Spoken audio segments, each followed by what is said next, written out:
Here we are on the southeast coast of Tongoa Island, a very, very dramatic landscape in many respects as it relates to a massive volcanic eruption 550 years ago, Kauai, the Kauai eruption. Kauai was the island, the name of the island before the eruption, as it once encompassed both the islands of Tongoa and Epi in the far north. Tongoa is about 45 kilometres square, Epi 450. So the island of Kauai would have been the fifth largest island in Vanuatu, but split with the massive eruption. So the project that this short clip relates to is the Kauai project.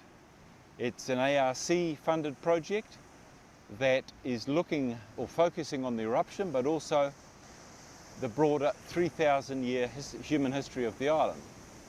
We've got a whole range of specialists, archaeologists, historians, linguists, volcanologists, and also particularly and most important, and what has brought people here for generations, is the oral traditions and the local community's knowledge about this extraordinary event. We have a field school at the moment from the ANU, a whole bunch of students, again various disciplines and various interests, who we'll see if we can get some of them to talk about their experiences on the island. So it's an archaeological field school primarily, but also run with Chris Ballard, an historian, and a volcanologist, Shane Cronin from Auckland. G'day, I'm Brad. I'm one of the students here as part of the Kauai project from the Australian National University. I'm Jess. I'm also from ANU.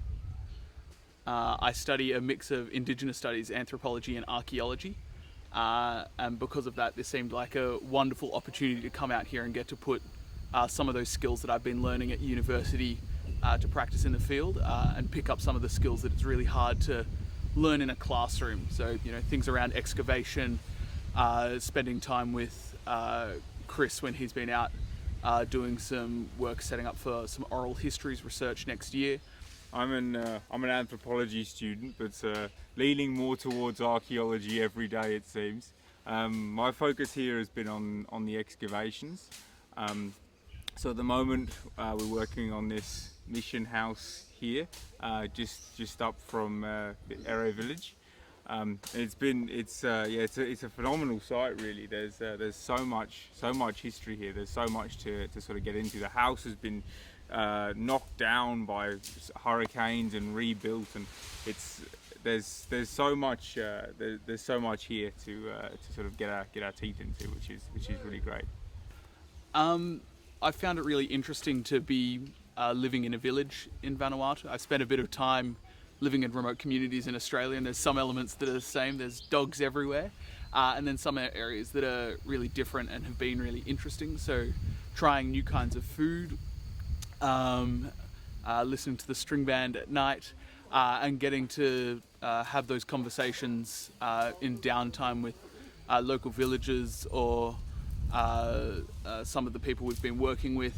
I know some of the students have been talking with the kids, trying to learn more language while playing, you know, a game of catch. And it's been really valuable to be living on site and be able to talk to people who know the land and the country so well. Being in the community it really gives you a bit of a sense of place in the location. And for example, we were excavating hearths the other week. We were digging down underneath the Kauai ash. We found a whole layer of cultural material, including hearths and ground ovens and things, and stones for cooking lap-lap. And we've been eating lap-lap here as well. And it's so cool to see like the continuation of the history there. And you don't get that unless you're actually sort of integrated into the communities here. It's been a really unique experience in that way. Well, I'm an undergrad at ANU, the Australian National University. I don't study much archaeology, but I've done a little bit, and this seemed like a great opportunity to come out and try my hand at something that I hadn't really done before in such a beautiful environment, basically. Yeah, no, and I'm a master's student, so this is not my first rodeo with archaeology. I did my undergraduate focusing on Mediterranean cultures at Macquarie University in Sydney, and then I've switched to ANU to do my master's in archaeological and evolutionary science, specialising in bioarchaeology and forensic anthropology, so working with human remains and burials and that kind of stuff. And I wasn't sure if that was actually going to happen while we were here, but we have had the chance to work on some human remains, which has been really interesting. But this is my first field school that I've ever done.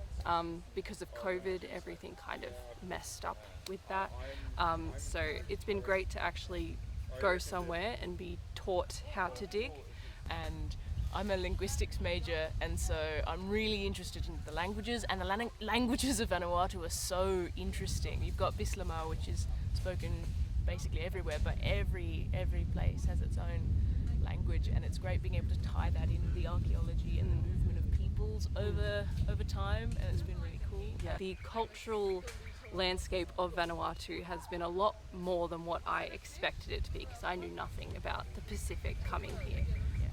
But it has been a truly rewarding experience, and I'm very glad to have come. Yeah, would definitely recommend it to anybody. Definitely. It is gorgeous. It's a bit hot, but it's worth it. I'm Jessica.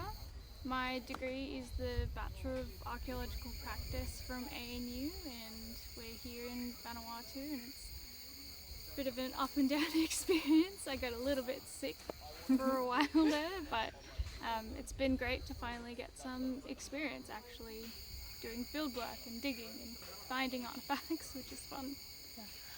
I'm Imogen. I'm doing my undergraduate degree, Bachelor of Archaeological Practice at ANU. Because of COVID, this is both Jess's and I's first dig ever, so it has been absolutely amazing to come out. We have found all sorts of amazing things, from bones to pottery, some charcoal. It's an incredible experience to finally be out in the field and working for the first time. And it's all due to everybody here who has been so nice and accommodating and has been helping us get around to our sites, and preparing us delicious food and Putting our shoes in the rain as well. Exactly, bring our shoes in from the rain and just looking after us. Hi, my name is Lanty. I am a undergrad student at ANU doing a double degree arts law. In my arts degree, I'm doing history and environmental studies, so I find myself out in Tongoa doing a bit of archaeology as part of that. Hi, my name's Rithik. I'm doing a double degree in economics and international security. I don't really have much experience in archaeology, to be honest, but the School of History, Culture and Heritage run this course as an elective, so I'm taking that, and it's been really great to kind of get my hands involved in a different field. I'd say my experience has been, I think, a bit different from what I expected. Coming to Tongoa, obviously a very different climate and region to Canberra, back home in Australia, different way of living as well, food, culture, it's all a bit different, but it's great to see how some other people around the world get to live.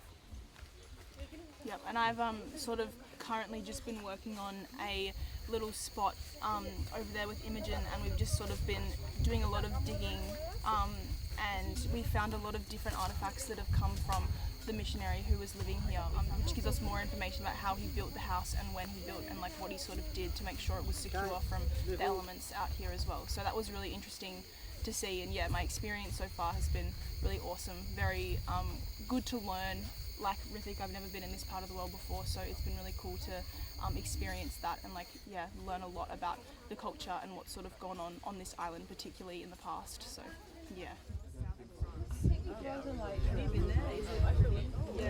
That's why I'm like,